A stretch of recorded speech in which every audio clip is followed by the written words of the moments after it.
Absolutely.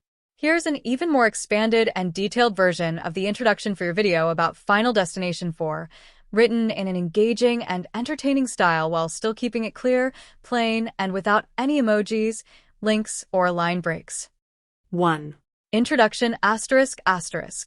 Hello friends, and welcome back to another exciting video on our channel. If you're someone who loves thrilling movies filled with suspense, shock, and supernatural twists, then you're definitely in the right place. Because in today's video, we're going to dive deep into the terrifying, mysterious, and absolutely unpredictable world of Final Destination 4. Yes, the fourth installment in the wildly popular Final Destination franchise, the movie that makes you question everything around you and gives you second thoughts about even the simplest daily activities. If you're excited to learn everything about this film, then make sure to like this video right now. And if this is your first time visiting our channel, we welcome you with open arms. Don't forget to hit that subscribe button so you never miss any of our future updates on movies, shows, and entertainment from around the world. Now, let's talk about the movie itself. In this video, we're going to cover everything you need to know about Final Destination 4. What is the movie about? What makes it different from the previous parts? Where can you watch it? Which streaming service or satellite channel is showing it right now? I'm going to give you full information so you don't have to go searching anywhere else. We'll also look at some very interesting facts related to this movie, from what inspired the story to how the filmmakers brought the deadly visions to life on screen. And that's just the beginning. We'll be going behind the scenes to explore how this film was made.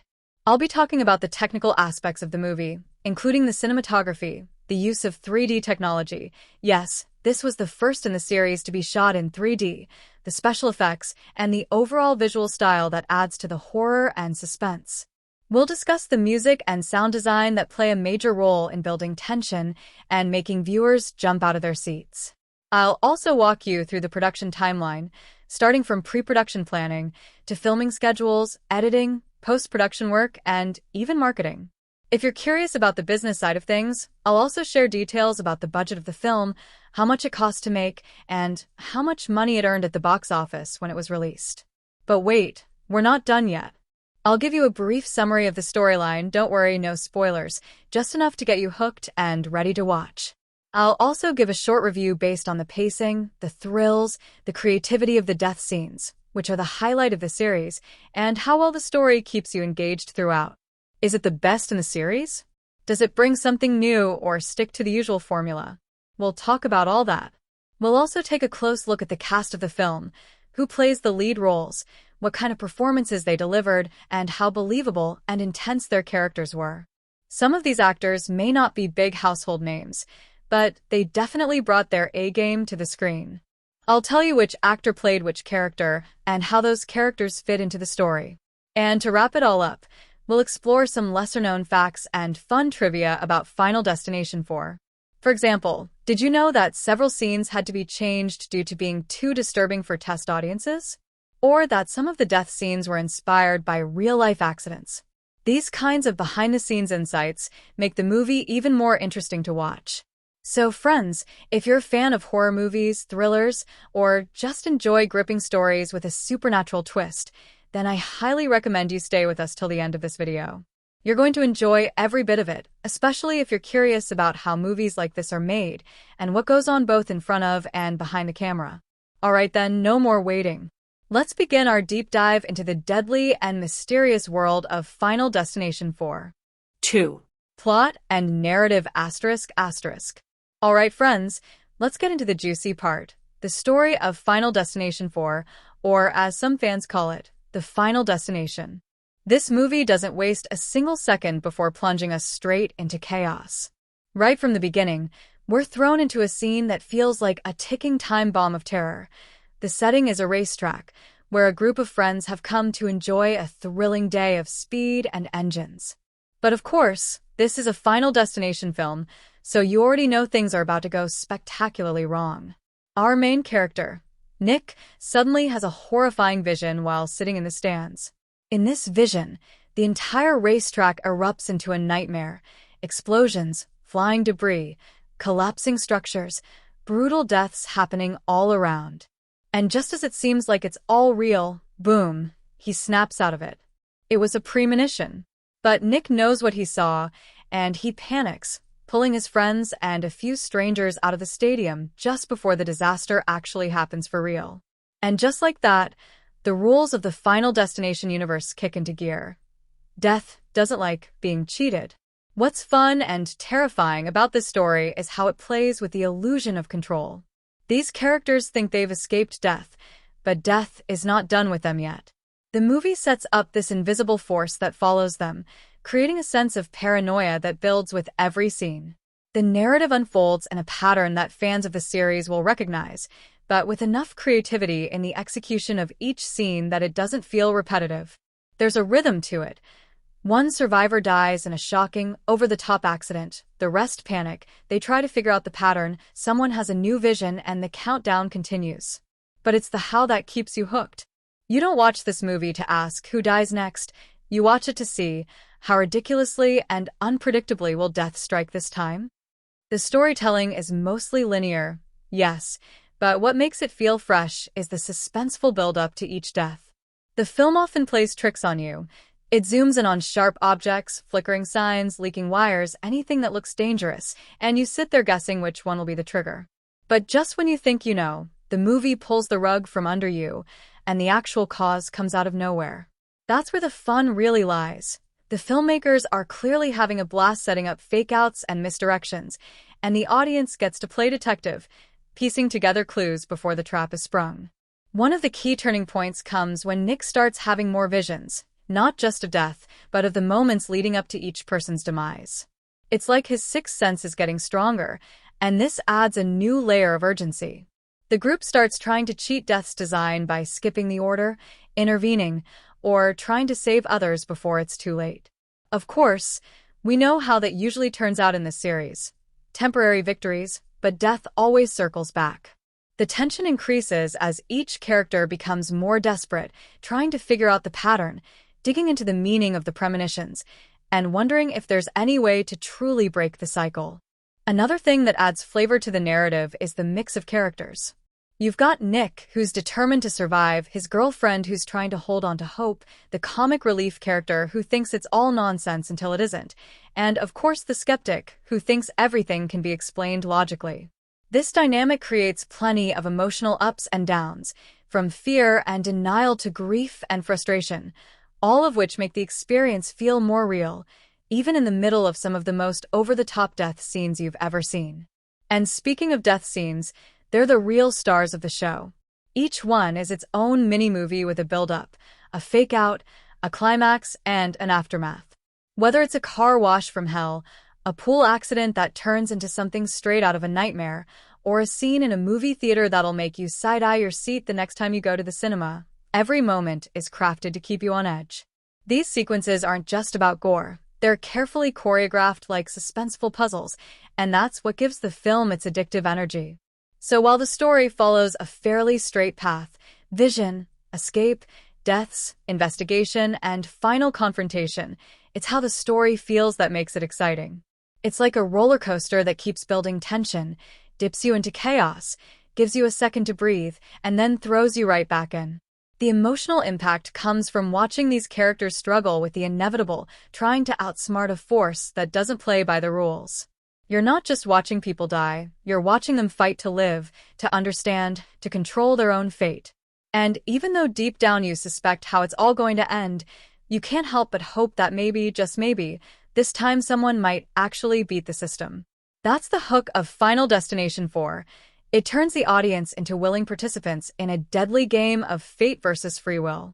It's unpredictable, outrageous, suspenseful, and a whole lot of fun. 3. Character development, ****. Now, let's talk about the people at the center of all this chaos. The ones running from death, trying to make sense of what's happening, and maybe, just maybe, hoping to survive.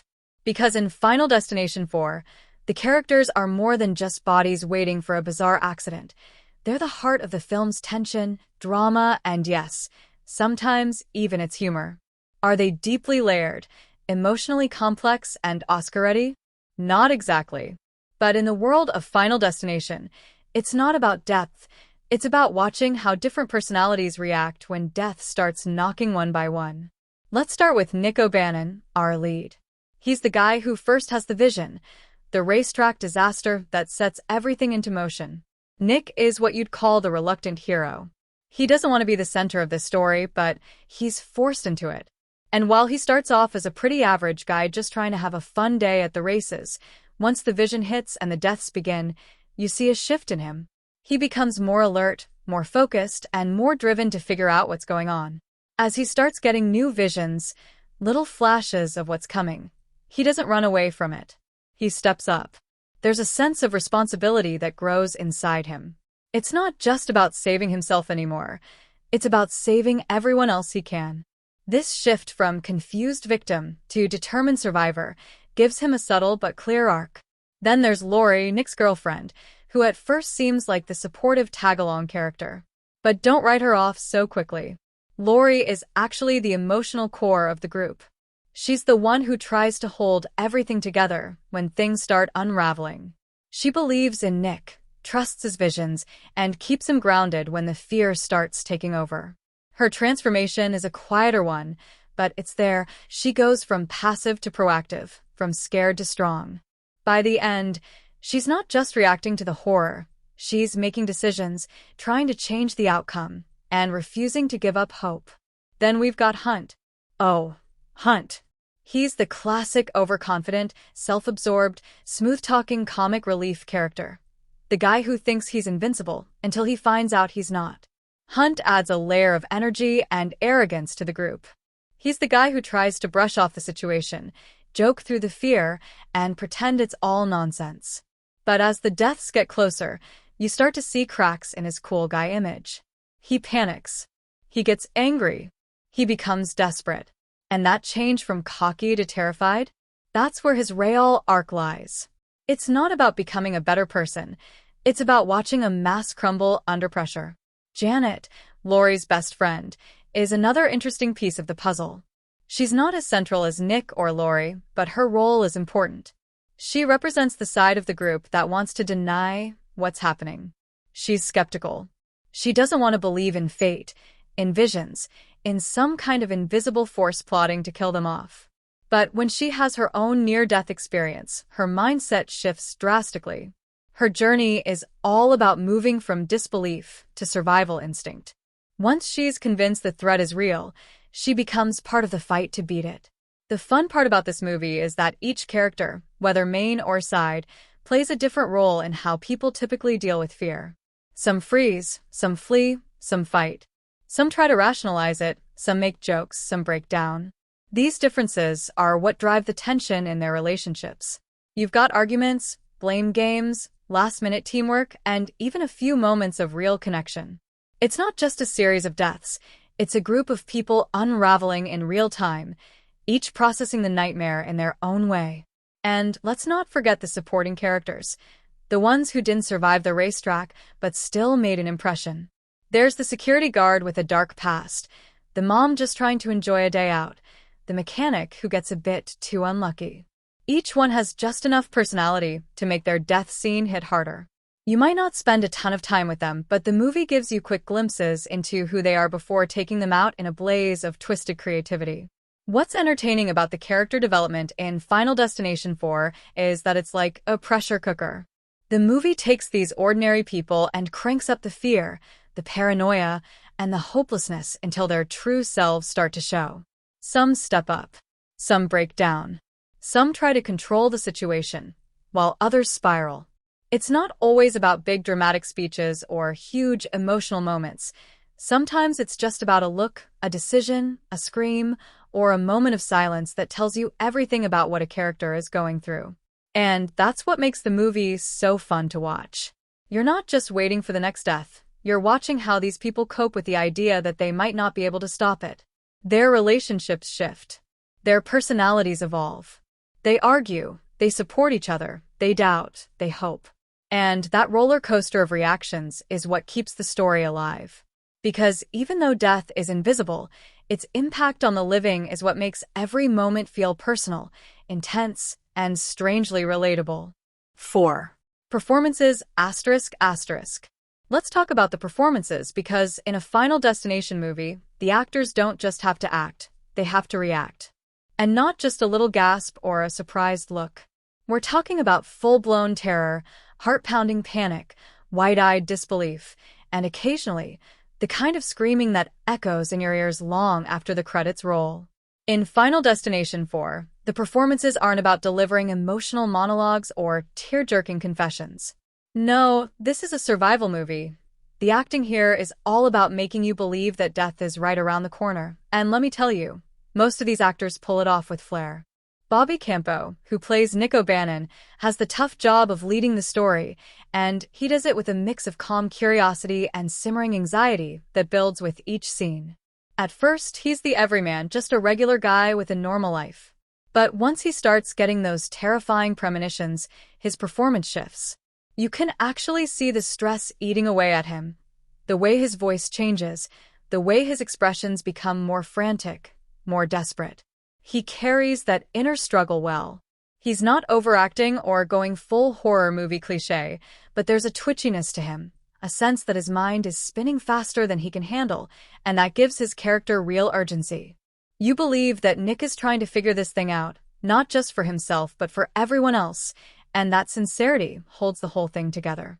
Shantel VanSanten, who plays Laurie, brings a grounded energy to the film. She's not just the girlfriend character standing in the background. She actually feels like an emotional anchor in the madness. Her performance adds heart to the chaos. She reacts like someone who's trying to be strong, trying to stay sane, but you can see the cracks forming.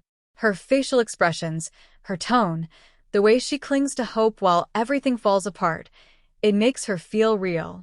She's especially great in those moments when Laurie is forced to face that maybe there's no way out.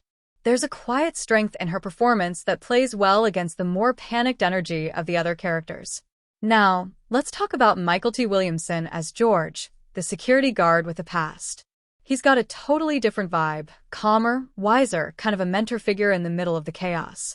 His delivery is measured, his presence grounded, and he brings a seriousness to the film that balances out the younger cast. You feel like George has seen some stuff. There's a kind of world weariness in the way he speaks, and it gives weight to his role. Plus, his scenes with Nick add a little extra depth. You see two different approaches to fear and responsibility, and Michael T. sells that with ease. He doesn't need to shout or panic.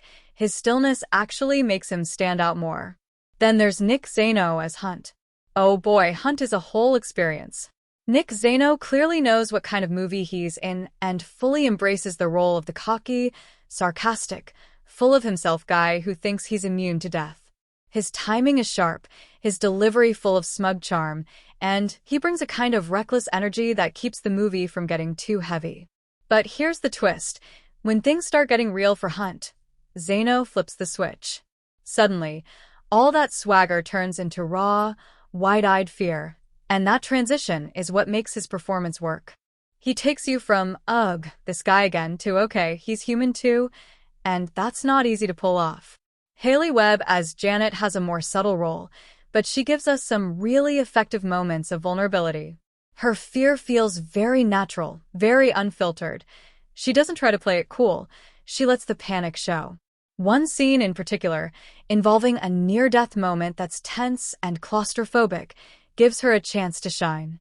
You can see her switching from denial to full-on survival mode, and she sells that transformation with total commitment.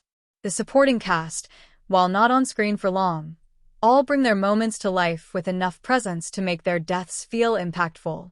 One of the tricks of a Final Destination film is making you care, even briefly, about people you barely know before they meet a gruesome end. And that only works if the actors make their characters feel alive, even in just a few lines or expressions. Whether it's a mother trying to calm her kids or a mechanic just doing his job, these actors give us little glimpses of humanity that raise the stakes. Now, let's be honest, this isn't Shakespeare. Nobody's aiming for Oscar gold here. But that's not the point. The performances in Final Destination 4 are meant to serve the tension, the suspense, the fun of watching fate play its cruel little games. And on that front, the cast delivers exactly what's needed. They react with fear, frustration, disbelief, and just enough heart to make you root for them, even when you know they probably don't stand a chance. Watching them try, fail, and fight back makes the movie more than just a sequence of crazy deaths. It becomes a game of emotional survival too. And that's where the performances really shine. 5. Direction ***. Let's dive into the director's chair and talk about how Final Destination 4 gets its unique flavor, all thanks to the creative hand of David R. Ellis. Now, Ellis wasn't new to the Final Destination world. He previously directed the second installment, which many fans still consider one of the best in the franchise. So when he returned for this fourth round, you could tell he came in with a clear game plan: dial up the energy, crank up the tension, and most importantly, make death feel like the world's most inventive prankster. Right from the opening scene at the racetrack, Ellis sets the tone. It's loud, chaotic, unpredictable, and full of tension. That sequence is a masterclass in controlled mayhem. You've got engines roaring, beer spilling, metal flying, and every tiny detail feels like it could trigger the end of the world. The pacing in this scene is a roller coaster. Fast cuts, close-ups on suspicious bolts, wide shots of the crumbling stands. It's like you're inside Nick's head, overwhelmed by sensory overload. That's Ellis's magic trick. He makes you feel like you're right there, living through it all. You're not just watching a disaster unfold, you're practically dodging debris from your seat.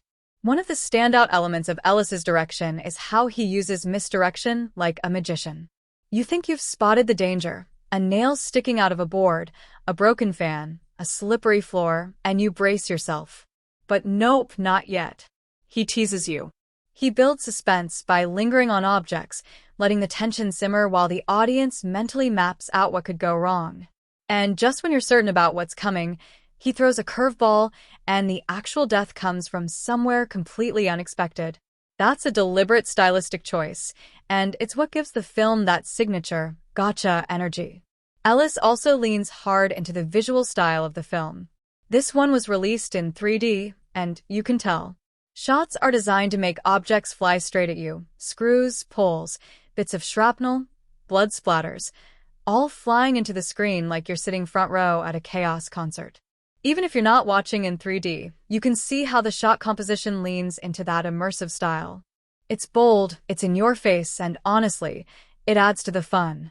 Ellis embraces the over-the-top nature of the franchise, and rather than holding back, he goes full throttle. The movie knows what it is, and the direction makes sure the audience knows it too. This isn't a slow-burning psychological thriller. This is popcorn horror with teeth. Mood-wise, Ellis balances suspense and spectacle. The tone never gets too dark or brooding. It stays in that sweet spot of thrilling and outrageous. That's a tricky balance because one wrong step and you either get a self-parody or something too grim to enjoy. But Ellis navigates that line with a clear vision. He lets the deaths be shocking, but never so gruesome that they lose their entertainment value. He adds just enough humor and character banter to keep the mood from sinking. And he keeps the story moving at a brisk pace. You never stay too long in one scene before the next moment of danger creeps in. Even the dream and vision sequences are handled with flair. When Nick starts seeing flashes of the next victims, Ellis uses quick cuts, distorted angles, and surreal imagery to give those moments a jittery, nightmare-like quality. It's disorienting in the best way. You feel like you're unraveling the clues right along with Nick, which adds to the suspense. The editing here is crucial, and Ellis uses it like a scalpel. It's fast, sharp, and calculated to keep your heart racing. And let's not forget the sound design, which Ellis uses like a character of its own. That sudden whoosh when something almost happens, but doesn't. The silence before the chaos. The jarring noise when something snaps or explodes. It all plays into the atmosphere he's creating. Every creak, clink, and crash is choreographed like part of a deadly dance, and Ellis is the one calling the moves. What really shines through in the direction is the love for creative horror. You can tell Ellis enjoys setting up these Rube Goldberg-style death traps, where one small detail sets off a chain reaction that ends in something completely wild. It's like watching a deadly domino effect, and Ellis captures every moment of tension, dread, and twisted satisfaction with the director's glee. He doesn't just want to scare you. He wants you to lean forward, laugh nervously, and say, "Oh no, it's happening again." So yes, while Final Destination 4 may not be trying to win awards for subtle storytelling or emotional nuance, what David R. Ellis brings to the table is clarity of vision, a deep understanding of what fans want, and the skills to pull it off with style. His direction is all about momentum, suspense, and making death the most unpredictable character in the movie. And on that front, he absolutely delivers. 6. Cinematography ****. Let's zoom in literally and talk about the cinematography in Final Destination 4. Because in a movie where the villain is invisible and the killer is basically bad timing, the camera becomes one of the most powerful storytellers. This isn't just about capturing pretty images. No, this is about making you sweat in your seat, tricking your eyes, and putting you exactly where the danger is. The cinematography here doesn't just show the story, it sells it, with a flair for drama, suspense, and plenty of jaw-dropping "did that just happen?" moments. Right from the opening racetrack sequence, you can tell this film is going for high-impact visuals. The camera work is wild, in a good way. You've got sweeping crane shots, slow-motion zooms, crash zooms, extreme close-ups, and all sorts of dynamic angles that make you feel like you're riding a roller coaster straight into doom. Every camera move feels deliberate, like it's guiding your attention to something small, something unstable, something that's just about to go very wrong. The cinematographer, Glenn McPherson, knows how to build visual tension. He frames everyday objects, a screw, a cup of coffee, a spinning tire, in such a way that your brain immediately goes, "Okay, something's definitely about to explode or impale someone." That kind of visual suggestion only works when the framing is spot on. Lighting is another unsung hero in this film's visual toolkit. It swings between realistic and theatrical, depending on the scene. During daylight moments, especially early on, things look clean, bright, almost too normal. It lulls you into a false sense of security. But when the danger starts creeping in, so does the shadow. Dim hallways, flickering lights, backlit corridors, suddenly, every environment feels hostile. Death could be hiding in the shadows or reflecting off a mirror. And don't even get started on the way light plays during the vision sequences, washed-out whites, dreamlike blurs, and high-contrast images that scream, "This is not real," but it's also totally real. The lighting shifts subtly guide your emotions, without the movie having to say a word. Let's talk about camera angles, because this movie loves its angles. It's not content with basic front-on shots or over-the-shoulder coverage. Oh no! It wants to flip the camera upside down, shoot through mirrors, peek out from inside lockers, or take a low-angle shot from beneath a falling object. There's a visual playfulness to it, but that playfulness builds anxiety. Why? Because the camera often shows you things the characters don't see. That makes you the all-seeing eye, the helpless observer, watching events line up like dominoes before anyone realizes what's coming. You're practically yelling at the screen. "No! Look behind you!" That's cinematography pulling you into the movie, immersing you through clever point-of-view shots and silent warnings. Now, let's not forget this was shot for 3D. And you can absolutely tell. Things come flying at the lens. Tools, body parts, smoke, sparks. This film throws it all right into your face. But it's not just gimmicky. Those 3D, intended shots affect the framing in unique ways. Scenes are composed with extra depth, leading lines, and spatial layers so that the foreground, middle ground, and background are constantly active. Even in 2D, this makes every frame feel alive. There's always something to notice, a reflection, a moving shadow, a hint of danger in the distance. It keeps your eyes scanning the screen like you're playing a deadly game of I Spy. One particularly clever use of cinematography is how the film handles the death sequences. They're shot like intricate puzzles unfolding in real time. The camera lingers just long enough on a certain item, like a frayed wire or a leaky pipe, before cutting away to something else, only to circle back seconds later for the big payoff. The tension isn't just in what you see, but how you see it. There's a rhythm to the cuts, a tempo that builds up until you can't take it anymore, and then boom, the trap springs and the camera captures it in glorious, gruesome detail. Whether it's through a slow-mo impact shot or a split-second cutaway, The cinematography knows exactly when to tease and when to deliver. There's also something oddly beautiful about how the film captures destruction. That might sound strange, but think about it. The explosions, the collapsing structures, the shattering glass, it's all choreographed and framed with almost ballet-like precision. Every death scene is like a violent dance number, and the camera is the partner that never misses a step. It swirls, dips, pulls back for wide reveals, then zooms in for the final blow. It's chaotic, yes, but it's also controlled chaos, which makes it all the more thrilling to watch. And then there's the stillness. Yes, Final Destination 4 knows when not to move the camera.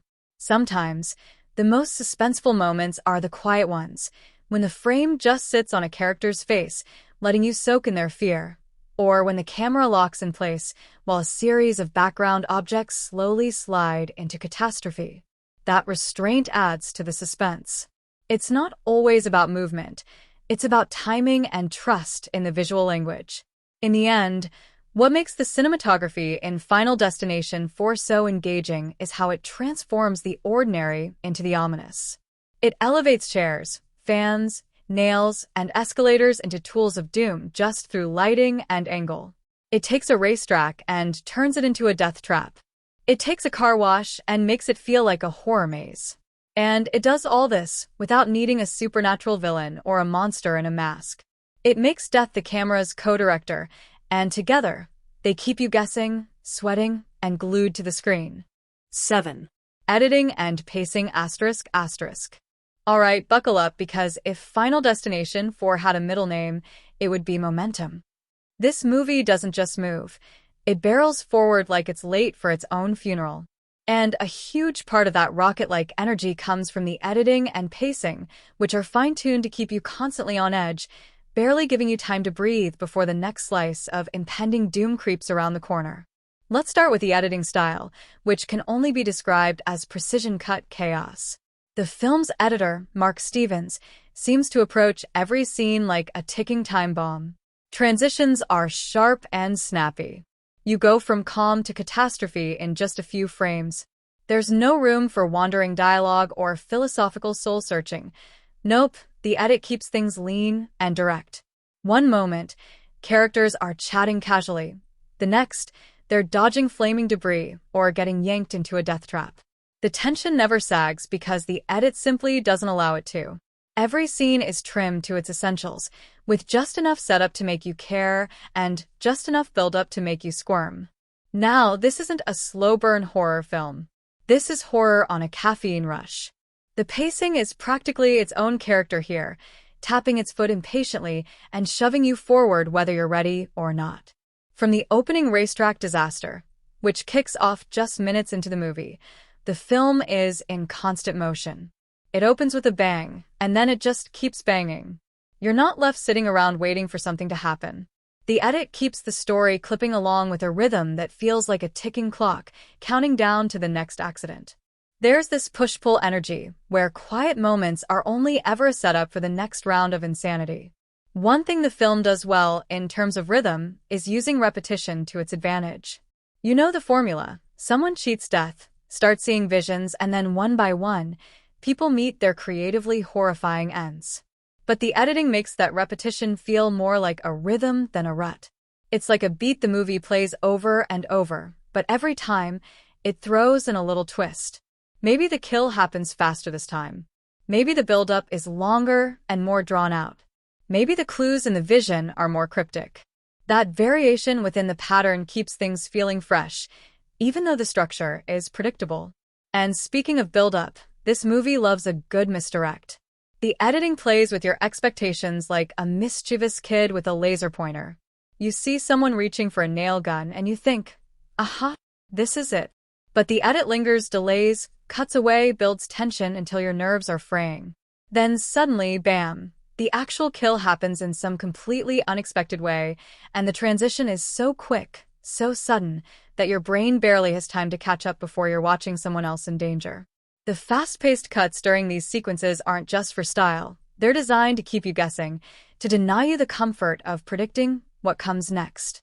Another key trick the editing pulls off is managing parallel scenes, cutting between two or more characters in different locations, both hurtling toward disaster. You might see one person discovering a clue, while another is unknowingly triggering their own demise. This cross-cutting technique builds tension brilliantly because you're torn between scenes, helpless to stop either outcome. The way these moments are stitched together creates this ticking clock effect, as if you're racing against time in multiple directions at once. But it's not all breathless speed. The film knows how to slow down when it really counts. Those slow-motion sequences, especially right before the deaths, are timed like visual drum rolls. The editing stretches out those few seconds into what feels like forever. A spark flies, a pulley shifts, someone slips, and it all happens in glorious, exaggerated slow-mo. These are the film's moments of grim poetry, where everything hangs in the balance and you can feel the inevitable coming like a freight train. These slow beats hit harder because they interrupt the film's otherwise relentless pace, and that contrast makes them feel even more impactful. Emotionally, the pacing leaves you on edge. It doesn't give you a chance to fully recover between shocks, which mirrors how the characters feel. Always tense, always hunted, always one step away from disaster. The editing makes you feel their panic. There are no long emotional monologues or drawn-out character studies here. It's quick, punchy, and constantly escalating. If you blink, you miss a clue. If you breathe, someone probably dies. Even the dream sequences and visions are handled with razor-sharp editing. They're brief, jarring, full of flashes and fragmented images. You get just enough visual information to feel like something important is happening, but not enough to put the puzzle together right away. These sequences are cut like mini-trailers for Doom, using quick dissolves, harsh sound cues, and rapid flashes to jolt you into paying attention. And because they're so tightly edited, they feel like bursts of panic, short, intense, and completely disorienting.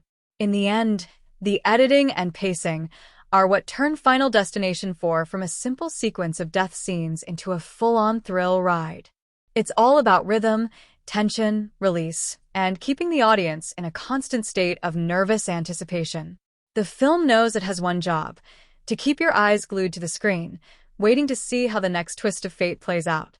And thanks to its razor-sharp editing and no-chill pacing, it does that job spectacularly. 8. Soundtrack and score ***. Now let's talk about something you don't see in Final Destination 4, but absolutely feel: the soundtrack and score.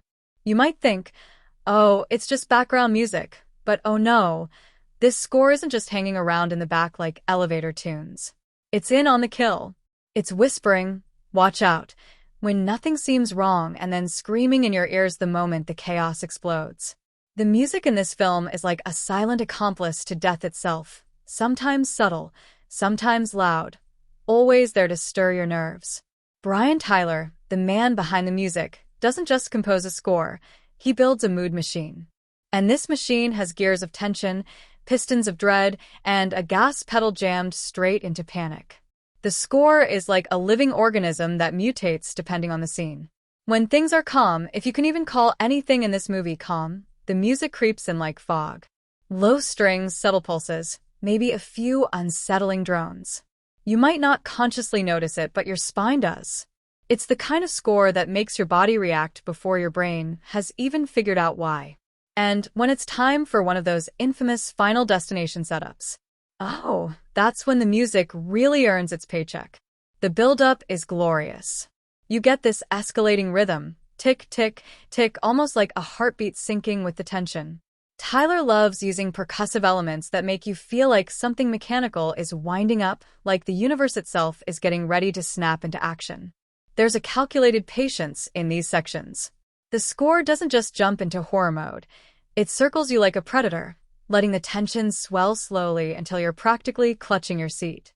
And just when you think it's going to drop, bam, sometimes the music cuts out entirely, leaving you hanging in pure, terrifying silence.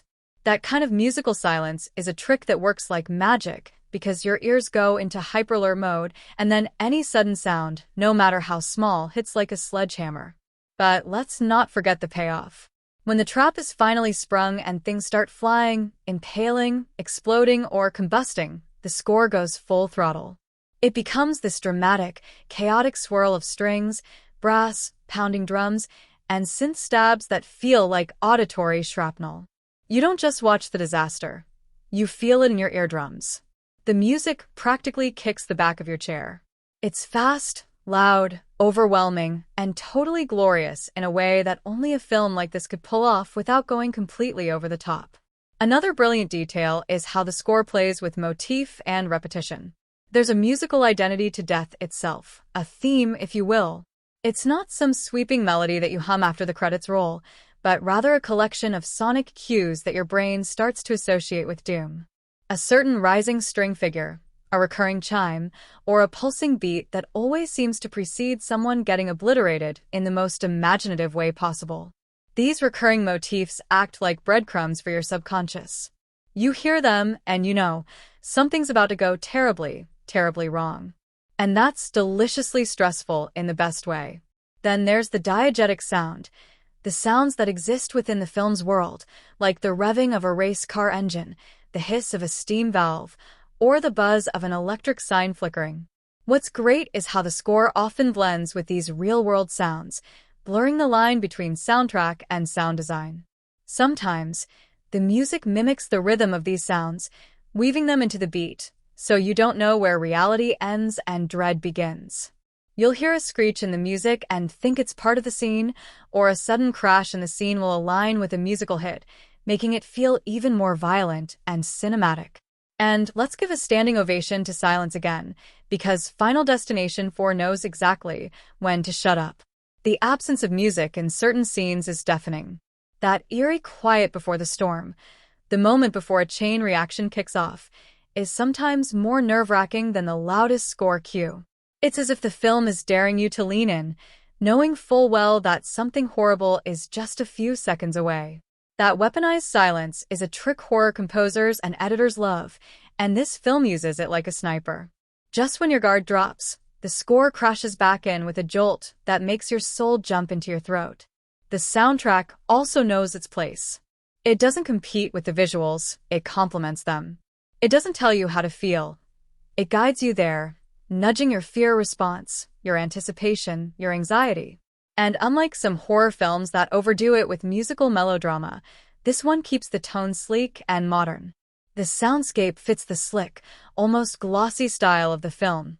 Techno edge meets orchestra of doom. In short, the music in Final Destination 4 isn't just background noise. It's an active participant in the madness. It tightens every moment of suspense, hits you in the gut during the chaos, and lingers in your mind long after the scene is over. Whether it's creeping in quietly like a whisper of death or blaring like a warning siren, the score does what every great horror soundtrack should do. It messes with your head, keeps you guessing, and never lets you feel truly safe. 9. Themes and messages ****. Now you might be thinking, it's Final Destination 4.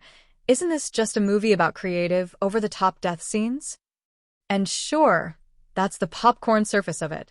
But under all the flying shrapnel, snapped cables, and completely bonkers accidents, this film is quietly delivering some surprisingly dark, even philosophical themes, if you dare to pay attention between the gasps and jumps. At the core of this wild roller coaster is the big, ominous, inescapable idea of fate. Yep, that old chestnut. But here's the twist. Final Destination 4 doesn't treat fate like a gentle guiding hand or some whimsical life path. No, fate here is a bloodthirsty control freak with a clipboard and a very specific to-do list. And guess what? Your name is already on it. This film doubles down on the concept that death is not just inevitable, it's a force with intention. You can delay it, you can dodge it, you can run screaming from it, but you can't beat it.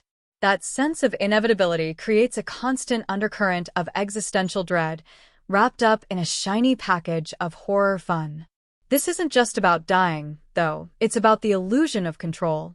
The characters believe, at least for a moment, that if they just decipher the clues, if they act quickly enough, if they warn the others, they might change what's already written. The movie loves to play with this theme. It sets up scenarios where characters think they're taking control, think they're one step ahead of the game, and then snap. The game was 10 steps ahead of them all along. The message? Maybe free will is just a polite suggestion and not an actual power. Maybe the universe has already plotted your exit, and you're just wasting time trying to rewrite the script. And let's not ignore the idea of awareness as a curse. Our main character has these horrifying premonitions, right? That seems like a gift at first. He gets a chance to save lives. But the film quickly shows that this kind of knowledge isn't a superpower. It's a burden. Every vision makes him more paranoid, more isolated, more desperate. He starts seeing patterns where there might not be any, obsessing over signs, doubting reality. It raises this creepy little question: would you really want to know when or how you're going to die? And if you did, could you live with that knowledge? Or would it just consume you? There's also a theme of fragility, not just of life, but of safety itself. Every single kill in the movie is a Rube Goldberg machine of mayhem that starts with something totally ordinary. A coffee spill, a loose screw, a flickering light. The message here? Death isn't hiding in the shadows, it's lurking in your daily routine. That false sense of security we all cling to? This movie tears it apart with gory glee. It tells us, hey, even the most boring place on earth, a shopping mall, a mechanic shop, a racetrack, can turn into a horror show at the drop of a wrench. It taps into that sneaky fear that maybe the world is way more dangerous than we pretend it is. And if we zoom out a bit, there's also an unspoken commentary on modern paranoia. The movie constantly plays with the fear of random disaster, and that hits a nerve in our world where freak accidents and unforeseen tragedies seem to happen every day. This installment in particular has an almost sterile, polished look to it, clean locations, bright lighting, which makes the brutal deaths feel even more jarring. It's as if the film is saying, look how perfect everything seems. Now watch how fast it all unravels. There's a subtext here about how we surround ourselves with comfort and control, but chaos is always just beneath the surface, waiting for one mistake, one slip, one spark. And what about guilt? That shows up too, especially in the characters who survive the initial disaster. They carry this invisible weight. Survivor's guilt, the feeling that they cheated the system at the expense of others. Some try to make up for it, others fall apart under the pressure, but the film quietly reminds us that living when others didn't can feel more like a sentence than a victory. And, even more unsettling, that guilt doesn't protect them. It might even seal their fate. This twisted morality play suggests that the universe isn't handing out second chances out of kindness. It's just biding its time. So yes, Final Destination 4 is a spectacle of blood and carnage, but underneath all the chaos is a sharp, shadowy look at human fragility, the fear of the unknown, and the hopeless desire to outwit something that simply cannot be outwitted. It's a film that says with a sinister wink, you can run, you can try, but death is always just a few steps behind, and it never forgets to finish what it started. 10. Visual effects and CGI ***. Let's talk about the visual fireworks in Final Destination 4, where death doesn't just knock on the door, it kicks it down with a CGI wrecking ball. This film leans hard into its digital toolkit, giving us a front-row seat to some of the most outrageous, physics-defying, Rube Goldberg-style disasters imaginable. But here's the fun part. It's not pretending to be subtle. The visual effects are loud, proud, and sometimes so over the top that they practically wink at you as they throw a flaming tire through someone's chest. This is the kind of movie where the VFX team clearly had a field day thinking, okay, but what if this escalated 10 times faster? Right from the explosive racetrack scene, Final Destination 4 announces its visual agenda. We're talking about flying car parts, collapsing bleachers, and fireballs that look like they were summoned straight from a video game boss level. And yeah, you can tell a lot of it is CGI. But that's kind of the point. The artificial sheen of the effects doesn't necessarily take you out of the experience. It pushes you further in. It exaggerates reality in a way that fits the film's over-caffeinated tone. It's not trying to trick your brain into thinking, wow, that looked real. It's saying, buckle up, because reality left the building 5 minutes ago. But let's not pretend it's all smooth sailing. There are moments where the CGI doesn't quite hit the mark. Maybe a car flies a little too cartoonishly through the air, or a character's digital double ragdolls in a way that makes you chuckle instead of gasp. These are the bumps in the VFX highway, the moments where the illusion wobbles. Still, in a film like this, where you're expecting the outrageous and the implausible, a little exaggerated CGI isn't a deal breaker. In fact, it kind of enhances the funhouse ride vibe. It turns every scene into a playground of danger, where anything can and will happen, preferably in the messiest way possible. Now let's talk about the practical effects, because while CGI does most of the heavy lifting, there are still moments where the old-school magic creeps in. Blood splatter, debris, smoke, and shattered glass often blend practical and digital elements to create more visceral moments. When the two styles work together, that's when things really click. A practical blood burst overlaid with a digitally exploding tire? That's the kind of combo move that gets horror fans cheering. It's in these blended moments that the film feels most grounded, even when the laws of physics have long since packed their bags and left. And the 3D factor? Oh yes, Final Destination 4 was the installment to go all in on 3D effects. If you didn't watch it in theaters with those glasses on, you definitely missed a specific type of visual chaos. Everything, and I mean everything, is flying at the screen. Wrenches, shards of glass, blood drops, you name it. It's like the movie is trying to physically escape the screen and slap you in the face. While this doesn't always translate perfectly to a flat-screen viewing, you can still see the intent in how the scenes are framed. Objects are clearly designed to break the frame, to push past the boundaries, to keep you on edge and flinching even in your living room. It's gimmicky, sure, but it's fun gimmicky. It turns the film into more of an experience than a story. And then there's the choreography of the death scenes, because let's be honest, that's the main course here. These sequences are like digital ballets of destruction, with every cable snap, gear turn, and slippery floor timed to perfection. The effects team clearly spent hours crafting these insane domino effects. It's not just about making things look cool, it's about making them connect. One wrong move, and the whole death chain falls apart. But when it works, it's like watching a morbid, high-stakes Rube Goldberg machine with blood at the finish line. Even the quieter moments of visual design, yes, there are a few, benefit from digital enhancements. Subtle lighting changes, eerie shadows, ghostly reflections. These are the soft touches that keep the tension alive between the big bangs. They help build that constant sense of something's not right, without screaming it in your face. And that's an underrated part of the visual effects game. Not just the flashy deaths, but the atmosphere they help shape. In the end, Final Destination 4 doesn't use CGI like a tool. It uses it like a toy. It stretches it, spins it, and throws it into the fan just to see what happens. It's not about realism. It's about spectacle. It's about giving the audience the kind of jaw-dropping, eye-widening moments that only happen when the rules of reality are loosened, if not thrown completely out the window. So sure, the CGI might not win any subtlety awards, but subtlety isn't what you came for. You came for chaos, and chaos is exactly what the visual effects deliver, in full, gory, digitally enhanced glory. 11. Set design and locations, ***. Let's take a wild ride through the deadly playgrounds of Final Destination 4, because if there's one thing this movie gets absolutely right, it's setting the stage for disaster. The locations in this film aren't just backdrops, they're accomplices. They practically rub their hands together and cackle in the background, just waiting for someone to take one wrong step. Every corner, every prop, every seemingly harmless environment is loaded with menace. You start watching this film differently after a few minutes. Suddenly, that ceiling fan in the background feels like a loaded gun, and a cup of spilled coffee turns into a death sentence.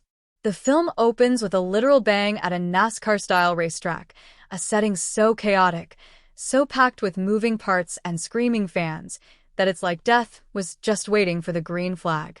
The bleachers, the fences, the snack bars, the roar of the engines, every detail feels designed to set you on edge.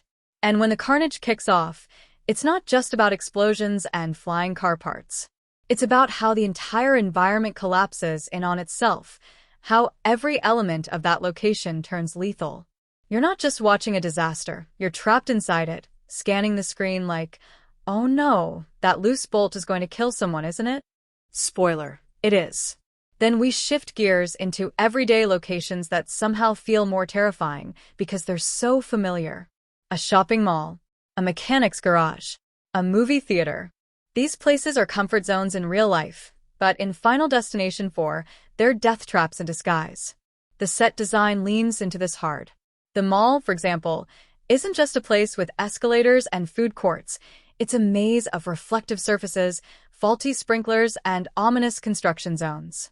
You can almost hear the location whispering, pick a store, any store.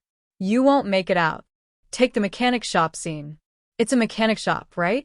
So obviously, there are tools, chains, oil slicks, sharp metal edges, and flammable fluids everywhere. But here, every piece of that environment is practically a character in the film. The production design doesn't just suggest danger, it broadcasts it.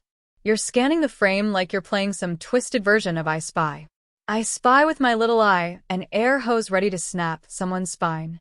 The way the location is lit, organized, and filled with props makes it feel like the kill list was written before the scene even started. Even the more mundane settings get the creepy treatment. The hospital waiting room? Sterile, quiet, and way too clean, which just makes it more unnerving. The movie theater? It should be a place of fun, popcorn, and relaxation, but here it feels like a setup for doom. The screen flickers, the shadows move weirdly, and you're constantly waiting for something to go wrong. The production design in these scenes takes the ordinary and makes it feel extraordinary, and not in a good way. It's like someone walked into every room and said, okay, how can we make this place feel 15% more cursed? Props play a sneaky role too. It's not just about the environments, it's about the objects that populate them. A toolbox left slightly open.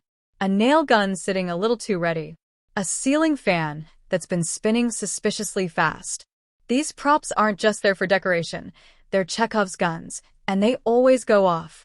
The brilliance is that they never scream for attention, but once the chaos starts, you remember seeing them, and it all clicks. It's like the sets are telling a silent story of their own, one you only hear once it's too late. And while the movie might not have globe-trotting ambitions or exotic locations, it doesn't need them. It wrings every drop of dread out of the most common spaces, turning everyday America into a giant game board of doom. The production design is meticulous in that sense.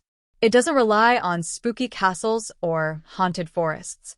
Instead, it looks you dead in the eye and says, hey, remember that parking garage you used last week?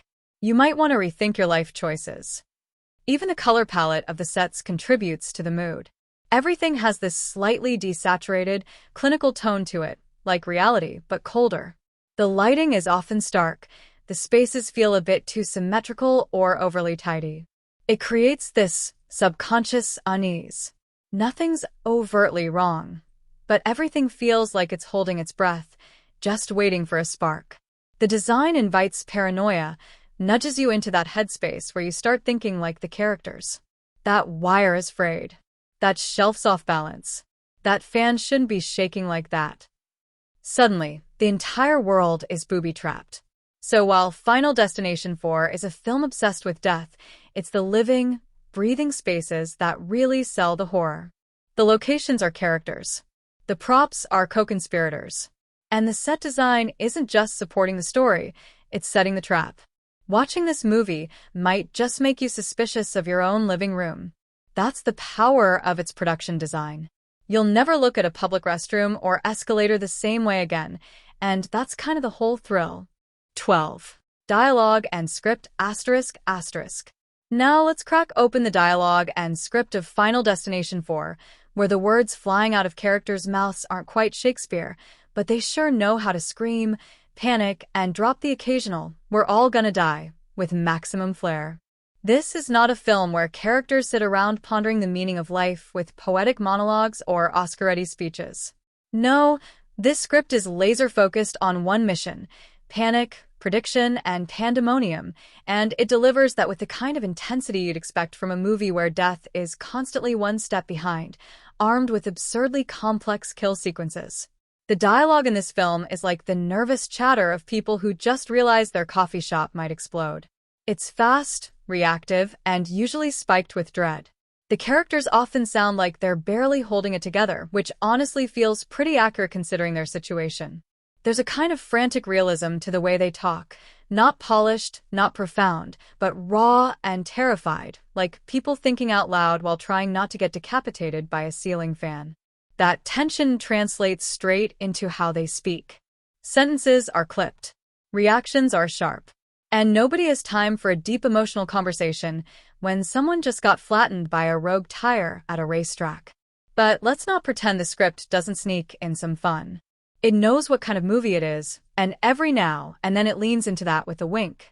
There are moments where the lines go so melodramatic or overly serious that they become unintentionally hilarious, in a good way. Like that one guy who suddenly turns into a walking conspiracy theory machine after watching a few deaths unfold. He starts delivering these intense lines about patterns and fate and how death has a design, like he's cracked the code to the universe using nothing but vibes and newspaper clippings. It's ridiculous, it's over the top, and it's exactly the kind of theatricality that makes Final Destination what it is. Of course, you also get the classic horror movie tropes sprinkled in. There's always one skeptic who throws out the "you're all crazy" line right before they end up impaled by something horrifying. There's the nervous one who can't get a sentence out without trembling, the tough one who says things like, "we just have to stick together," and the doomed one who says something so tragically hopeful that you immediately know death's coming for them next. The script isn't reinventing the wheel, it's putting spikes on the wheel and rolling it downhill at full speed. It thrives on formula, but it makes that formula feel frantic and fun. And then there are the premonitions. Oh yes, the cryptic clues, the freaky visions, the vague warnings whispered between characters like they're decoding some twisted riddle. The way the script handles these moments is key to the tension. Characters try to piece things together mid-sentence, jumping from one realization to another, often in the middle of chaotic surroundings. The writing gets tighter, more breathless, more urgent. Wait, the escalator, the water, the sparks run. That kind of energy. The lines don't have to be elegant. They just have to land like thunderbolts, and they do. Now, let's not ignore the fact that this isn't a script dripping with quotables. You probably won't walk away reciting a life-altering line from Final Destination for the way you might from a Tarantino flick. But there are a few deliciously campy nuggets, the kind of lines that are so dramatic, so blunt, that they circle back around to iconic.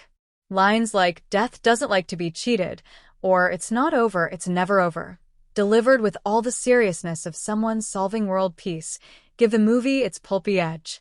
You can almost hear the thunder rumbling in the background when those lines drop. The script also doesn't bog itself down with unnecessary subplots or character tangents. It moves fast, like death is breathing down its neck too. Conversations are tools. To warn, to panic, to explain just enough of the rules, without dragging the pacing. Characters rarely stop to reflect too deeply, which might seem like a missed opportunity for emotional depth, but in this franchise, introspection usually gets interrupted by spontaneous combustion. And honestly, that's part of the charm. The script is brisk, brutal, and breathless, and that's exactly what the story needs to keep the tension razor-sharp. So while it may not be a masterclass in screenwriting finesse, Final Destination 4's dialogue knows its role in this chaotic carnival of death. It keeps things moving. It keeps you guessing. And it throws just enough serious lines and dramatic moments into the blender to make sure you're never quite sure if you should be laughing, gasping, or both at the same time. Whether characters are confessing their fears, shouting mid-disaster, or piecing together death's twisted puzzle, the words come fast, loud, and full of dread, just the way fans like it. 13. Genre execution ***. Final Destination 4. The movie that doesn't just dip its toes in the horror genre but dives in headfirst, dragging you along for the ride while whispering, "Trust me, everything around you is a weapon." When it comes to genre execution, this film doesn't pretend to be something it's not. It's a full-throttle, popcorn-fueled roller coaster of dread that lives, breathes, and occasionally explodes within the conventions of supernatural horror. But it's not content to just follow the rules. It wants to juggle them, twist them, and fling them back in your face while a lawnmower blade spins ominously in the background. Let's start with the basics. Final Destination 4 knows exactly what its audience wants. Inventive, over-the-top death scenes that make you question the safety of your own kitchen appliances. This is a film where the villain isn't some masked slasher or ancient ghost. No, the villain is fate itself. Or more specifically, fate with a flair for Rube Goldberg machines and a dark sense of humor. That's where the franchise has always set itself apart from your typical horror flicks. There's no escaping into the woods or locking your doors. Danger comes from the most mundane places. A loose screw, a faulty escalator, a spilled coffee cup. This film sticks to that formula with gleeful commitment. But here's where it gets fun. Final Destination 4 plays the genre like a game. It builds suspense not by hiding the threat, but by placing it in plain sight. You know something is going to go wrong. You know someone's about to meet their doom. But you don't know how, and that's the genius. The suspense comes from trying to piece it together before it happens. It's a cinematic puzzle, one that usually ends in a fireball or a snapped spine. Instead of jump scares, you get this growing, almost comical paranoia about every object in the frame. Horror mixed with a dash of "Where's Waldo?" but Waldo is your impending demise. The film does lean into cliches, but it uses them like seasoning, not the main course. You've got the usual genre lineup: the skeptical jock, the intuitive hero, the paranoid doomsayer. They're all here, hitting the beats we expect. But what keeps it from feeling stale is the energy. The movie charges forward with such confidence, so much gleeful self-awareness, that even the cliches feel kind of charming. It's like watching a magician pull out the same old trick, but with a new twist that makes you cheer anyway. And while horror is the main attraction, Final Destination 4 spices things up with a blend of action and dark humor. The action isn't your typical car chases or fistfights. It's the chaotic chain reactions that lead to someone's untimely end. Every death scene is like a mini action set piece, choreographed with precision and designed for maximum tension. You don't just watch someone die. You watch the environment conspire against them like some invisible, malevolent mastermind. A lever slips. A flame ignites. A cable snaps. Boom. It's action horror, but with a funhouse twist. The humor is sneaky. This isn't a comedy, but it definitely has a wicked sense of irony. Characters say something hopeful, and the next moment the universe smirks and drops an anvil on their head, metaphorically, sometimes literally. The film plays with expectations in a way that makes you grin even as you're wincing. That's a tough balance to strike, but Final Destination 4 pulls it off by never taking itself too seriously. It knows the concept is wild, and it leans into that chaos with style. When it comes to suspense, the movie doesn't try to trick you with who's going to die. It just makes you squirm with how. That's the signature move of the franchise, and one of the reasons it stands out in the horror genre. No masked killer lurking in the shadows. No evil spirit crawling through TV screens. Just life, death, and a whole lot of deadly coincidences. The suspense builds as the audience becomes hyper-aware of every moving part in a scene, like a detective trying to predict doom. That kind of audience engagement is rare and delicious. There's not much drama in the traditional sense. No long-winded character arcs or heart-wrenching backstories. But that's not the assignment here. The drama comes from the dread. From the "oh no, don't stand there, don't touch that, why are you doing that?" moments that keep your blood pumping. It's less about emotional depth and more about adrenaline. So, in the grand scheme of horror, Final Destination 4 isn't trying to revolutionize the genre. Instead, it cranks up the dial on its niche: supernatural cause and effect carnage. It thrives in its own lane, amplifying the paranoia, playing with visual setups, and delivering death scenes like twisted punchlines. It doesn't shy away from the absurdity. It dances in it. And that's exactly what makes its genre execution so wildly entertaining. 14. Social and cultural commentary ****. Now, Final Destination 4 isn't exactly standing on a soapbox preaching about the state of the world, and it probably won't be screened in sociology lectures anytime soon, but that doesn't mean it's completely void of social or cultural undertones. Sure, on the surface, it's a high-octane game of supernatural tag where death is always it. But if you peel back the layers, yes, right underneath the flying shrapnel and exploding engines, you'll find some surprisingly juicy bits of commentary hiding in plain sight, wrapped in chaos and carnage. Let's start with the big existential elephant in the room, the fear of randomness. At its core, this franchise taps into something very human, the terrifying idea that no matter how safe, careful, or prepared you are, the universe might still throw a cinder block through your windshield. Final Destination 4 gleefully plays into that anxiety. It's a cultural reflection of the creeping modern fear that things are just out of control, that one mistake, one glitch, 1 second of bad timing can change everything. The movie doesn't whisper sweet nothings like, everything happens for a reason. No, it yells, everything happens for no reason, and now your airbag is going to suffocate you.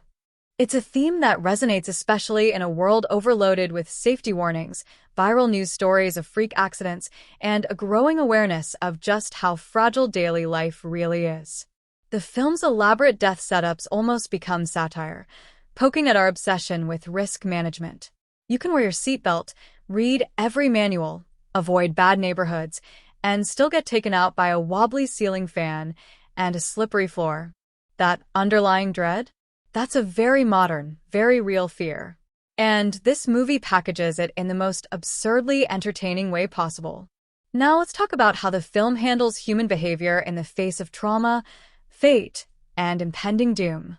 There's this recurring theme of denial, selfishness, and sometimes weird hero complexes. One character might be desperately trying to save everyone. Another just wants to forget and move on. Someone else goes full conspiracy theorist. Sound familiar? Yep, these characters respond to danger exactly how people do in real life. Whether it's a pandemic, a natural disaster, or some personal crisis, people react in wildly different ways. Some panic, some get brave, some flat out ignore the warning signs and head to the racetrack like nothing ever happened. In that sense, the film offers a chaotic but accurate little mirror of society's reactions to danger and uncertainty. And then there's consumer culture. Final Destination 4 doesn't make a big speech about it, but look at the settings. A racetrack, a mall, a movie theater, an escalator. The film's biggest moments of carnage happen in places built for entertainment and convenience. Places we're supposed to feel safe, relaxed, and distracted. Death crashes into these everyday escapes, ripping through shopping trips and sporting events like a cosmic buzzkill. It's a subtle jab at how modern life, full of shiny distractions and engineered comfort, can't shield us from the randomness of fate. We've built these elaborate bubbles of control, and Final Destination 4 pops them gleefully one by one. On the cultural front, it's worth noting that this film doesn't dive deep into representation, diversity, or politically charged narratives. It keeps things broad, almost deliberately universal. The characters are archetypes more than individuals with cultural specificity.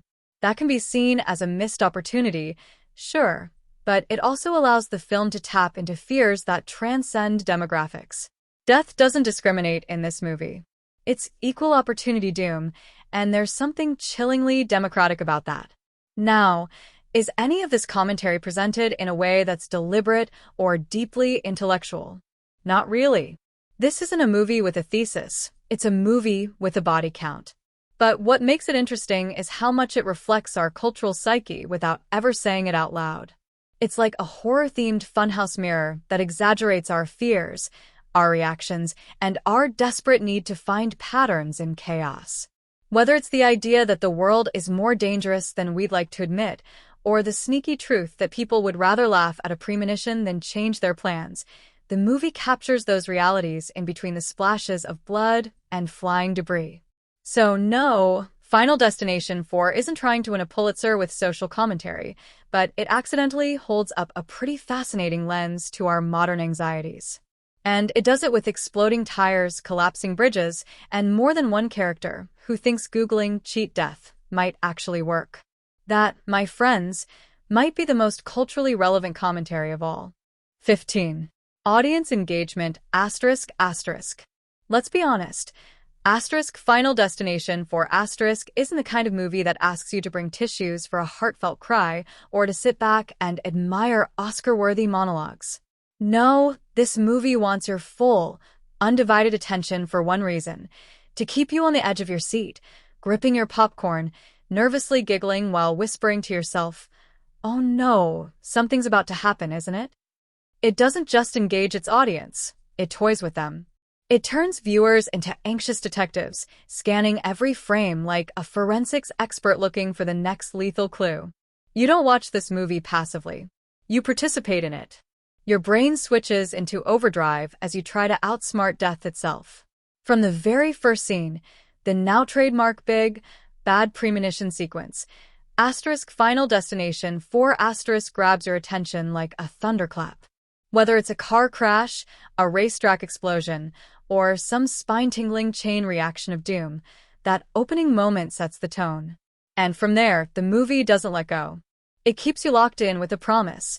Nobody is safe, and danger can come from anywhere. The result? Audiences are glued to the screen, eyes darting from background object to background object, guessing which nail gun, fish tank, or cup of coffee might start the next Rube Goldberg death machine. The emotional resonance here isn't the slow burn kind. It's the primal, reactive kind.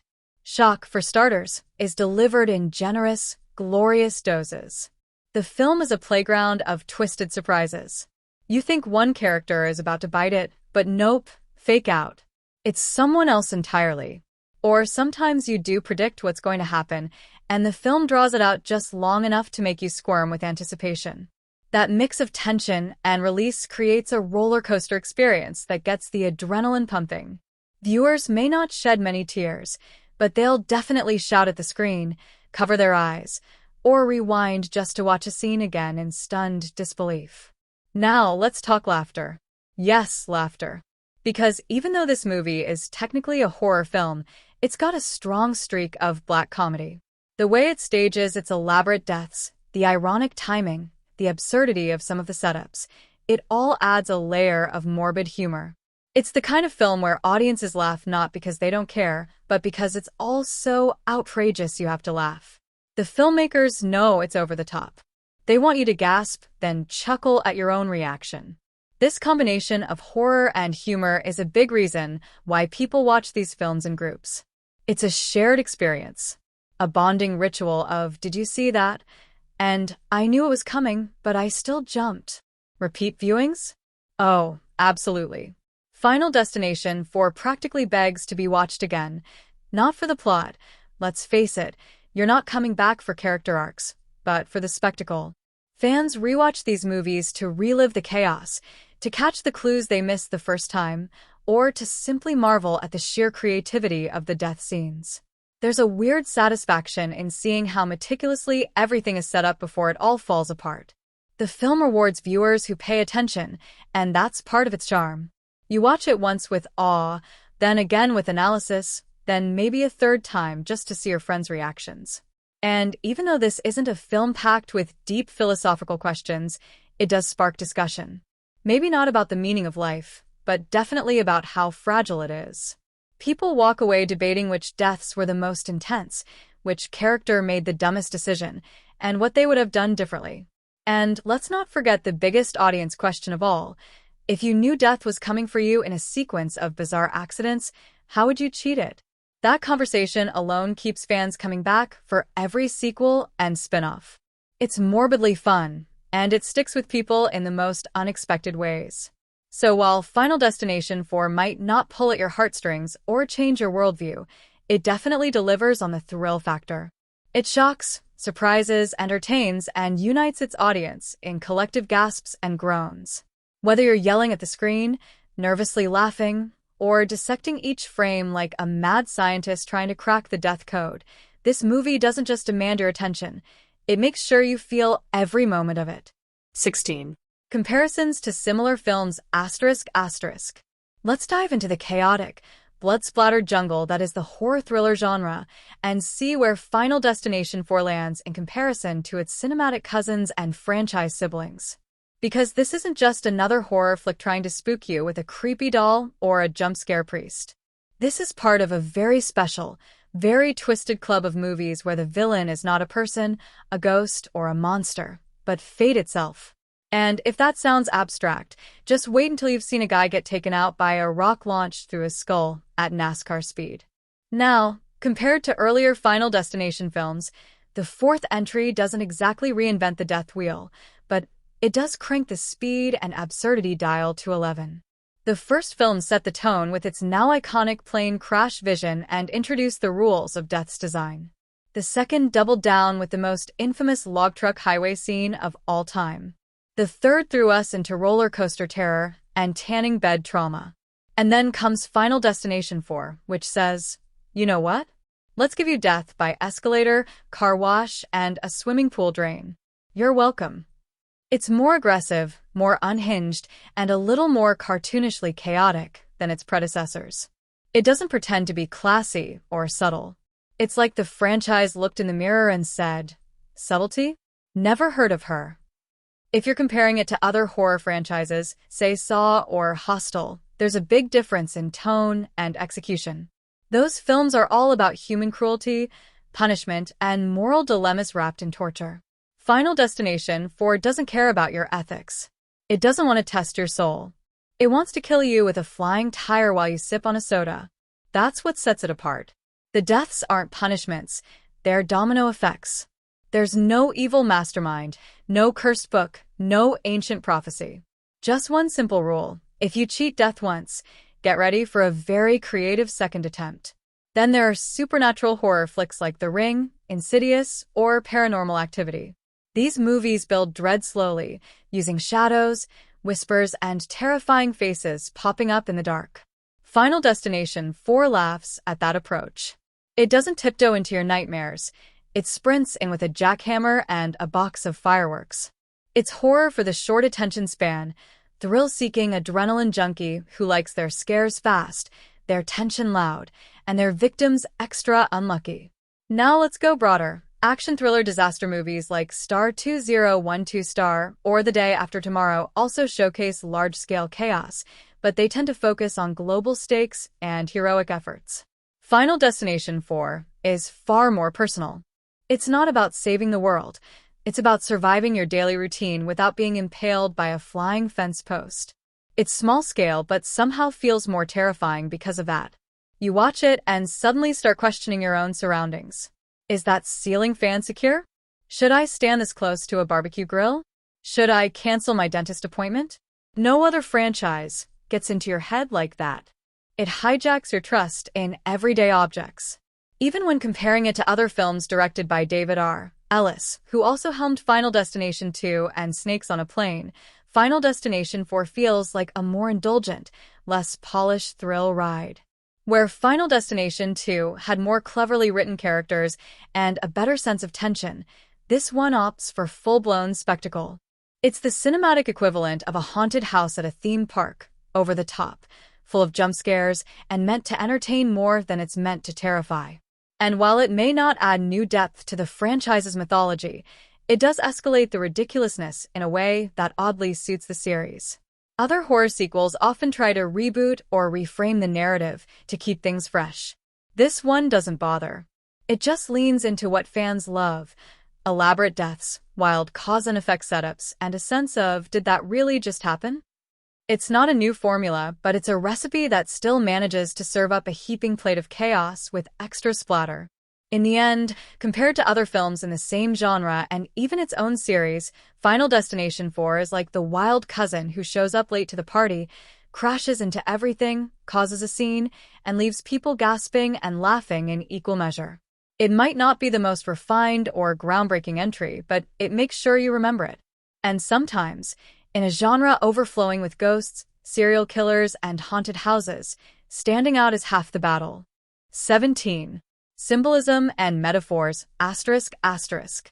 You might not expect Final Destination 4, a film where people get obliterated by flying tires and steam explosions, to have any symbolism beyond, don't stand near malfunctioning machinery. But hold on, because beneath all that blood, fire, and shrapnel, This movie actually has some sneaky little metaphors bubbling just under the surface, and once you spot them, it adds a whole new layer of fun to the chaos. First and foremost, let's talk about death itself. In Final Destination 4, death isn't some cloaked figure swinging a scythe. It's an unseen force, a presence that hovers over every scene like a silent puppet master. This invisible villain becomes the ultimate metaphor for inevitability. The entire franchise, especially this film, plays on the idea that no matter how fast you run, how clever you are, or how many warning signs you catch, fate is already a few steps ahead. The chain reactions and split-second decisions symbolize how fragile control really is. The characters think they can beat the system, dodge destiny, outsmart the final curtain call. But every time, it comes back around, like cosmic karma with a twisted sense of humor. Then there's the racetrack, the film's big opener and arguably its most symbolic setting. It's the perfect metaphor for life on a loop. Think about it. Cars going around in circles at breakneck speed, accidents just waiting to happen, everything held together by thin metal and adrenaline. It mirrors how the characters live, constantly speeding forward without really seeing the danger ahead. The idea that life is like a race you don't even know you're part of until the wreck begins? That's pretty poetic for a movie that also features someone getting crushed by a falling bathtub. The film also plays with the motif of repetition. The concept of the premonition loop, where one character sees the future and tries to prevent it, acts like a time reset metaphor. It represents regret and the fantasy of second chances. But the tragedy is, even when you rewind the clock, you can't rewrite the rules. It's a recurring theme that nothing is truly random, and your fate is sealed the moment you escape it once. Another symbolic element scattered throughout the movie is the use of everyday objects as instruments of doom. We're not talking swords or chainsaws here. We're talking ceiling fans, ladders, escalators, and swimming pool vacuums. These items aren't just props. They symbolize the idea that danger hides in the ordinary. The film is basically yelling, "Hey, you think you're safe doing normal stuff? Think again." It creates this undercurrent of unease, reminding viewers how close chaos always is. The ordinary becomes ominous. And that shift in perspective, that subtle flipping of trust into paranoia, is what gives the film its metaphorical bite. Mirrors and reflections pop up a few times too, acting as subtle nods to self-awareness. They show us how characters see themselves, how they second-guess their safety, or question whether they're next. It's like the movie is playing psychological peekaboo with the audience. Look closely, it says. What you see might not be what's coming. Mirrors reflect not just images, but also fear and inevitability, what lies just out of view.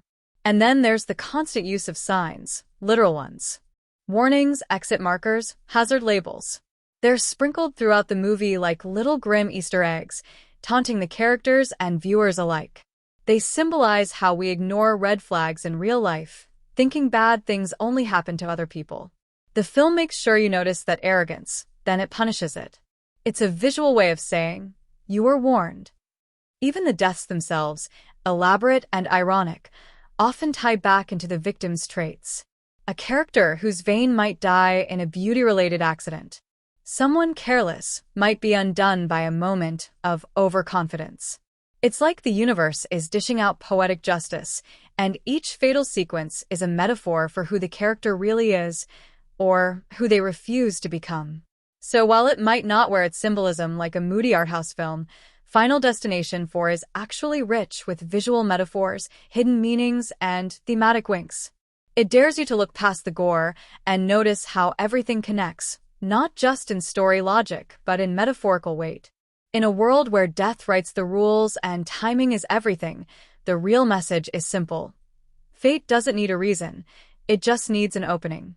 And sometimes, that opening is your overconfidence, your ignorance of the signs, or your assumption that the universe plays fair. 18. Franchise or historical context ***. Alright, let's talk about where Final Destination 4 sits in the ever-growing graveyard that is the Final Destination franchise.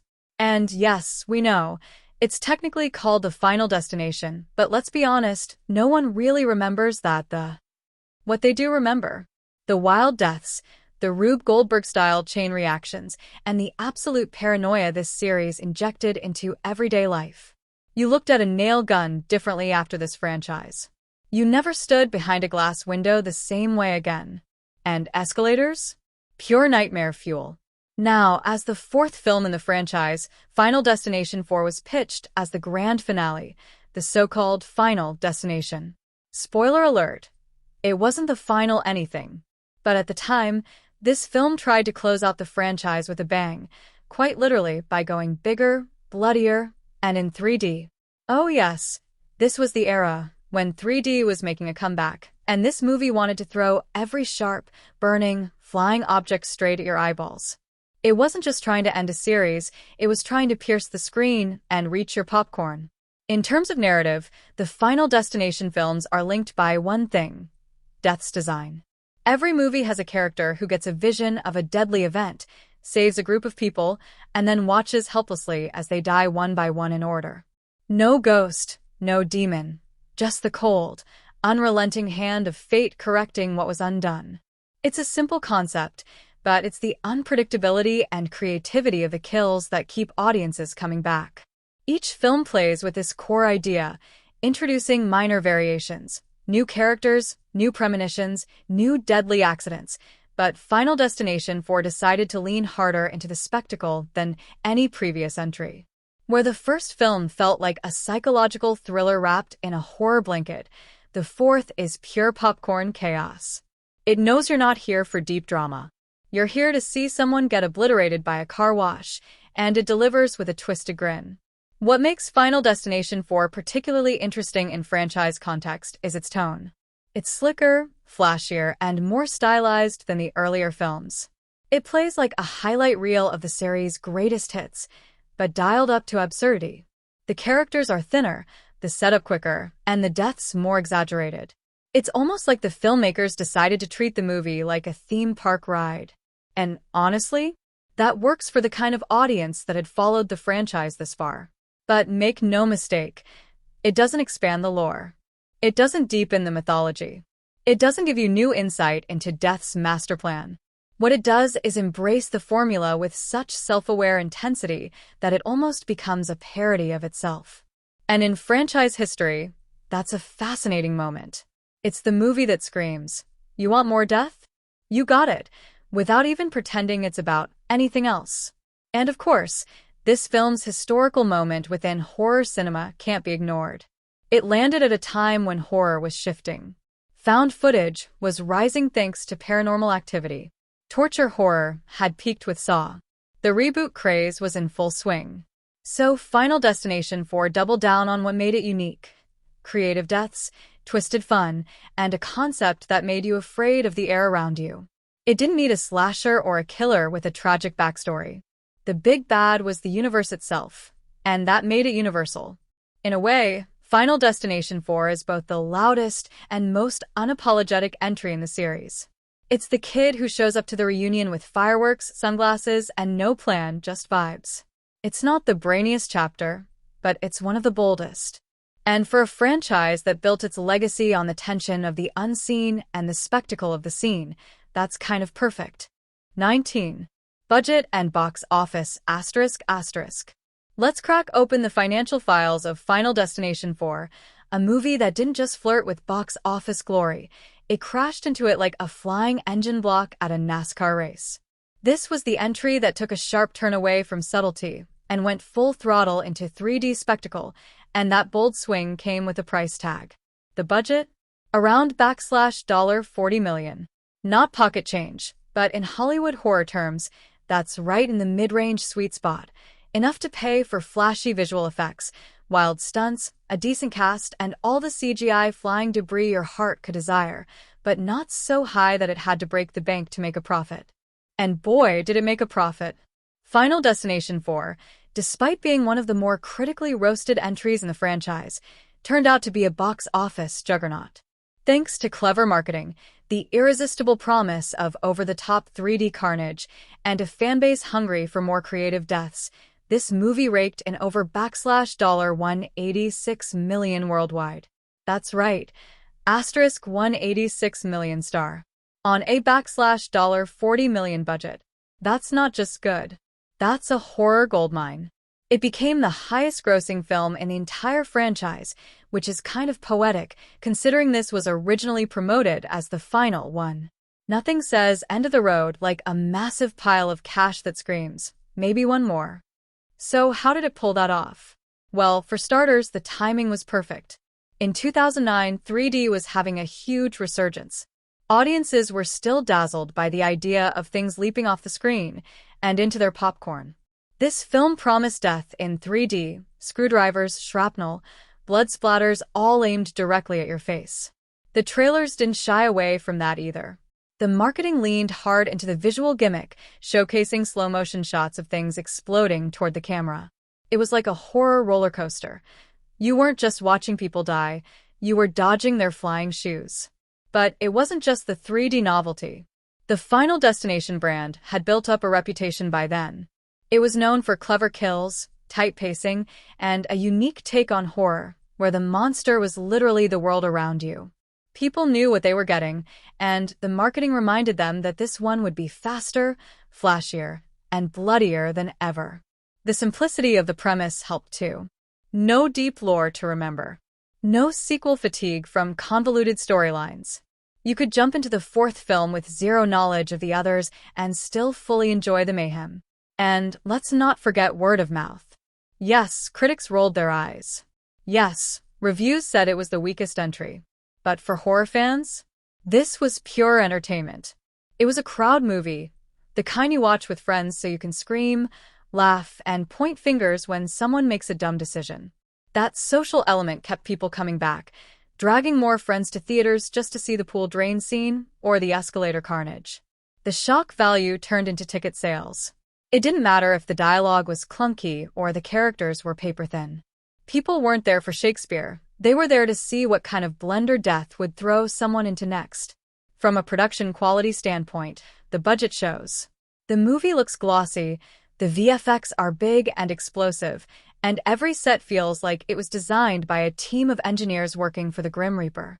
The 3D implementation, while a bit gimmicky in hindsight, was actually well executed for the time. You can feel where the money went. The racetrack collapse, the gore detail, the elaborate chain reaction deaths. It may not have been subtle or nuanced, but it was clean, slick, and cinematic enough to keep audiences immersed. So, financially speaking, Final Destination 4 didn't just cover its costs, it dominated. It made more than 4 times its budget, launched death into the 3D era with a wicked grin, and proved that even if critics scoffed, audiences were still hungry for creatively twisted, adrenaline-charged horror. The success was so undeniable that it resurrected the franchise one more time for a 5th entry, and possibly inspired a few hundred people to never sit in the front row of a racetrack again. 20. Where to watch ***. Ready to dance with death once more? Final Destination 4, also known as the Final Destination, is your ticket to a front-row seat at the universe's most elaborate fatality showcase.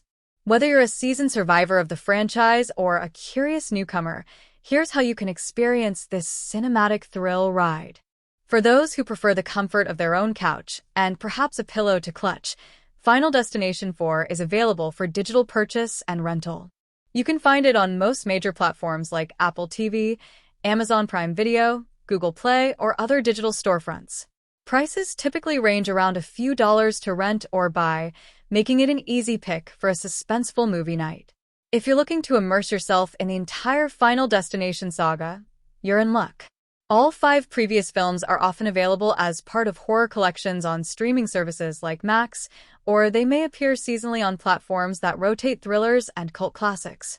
It's the perfect opportunity to dive into every premonition, every narrow escape, and every creatively orchestrated demise. Line them up, dim the lights, and let fate do the rest.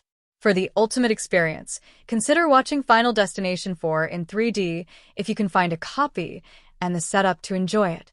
Originally released with this format in mind, the film's visual effects were designed to literally fly off the screen, glass shards, tire treads, and death itself aiming straight for you. If you've got a 3D TV gathering dust, this is the perfect time to resurrect it. So, Whether you're revisiting the chaos or discovering it for the first time, Final Destination 4 is easy to access, wildly entertaining, and just the right amount of terrifying. Just don't sit too close to anything that looks sharp. You never know when death might get creative.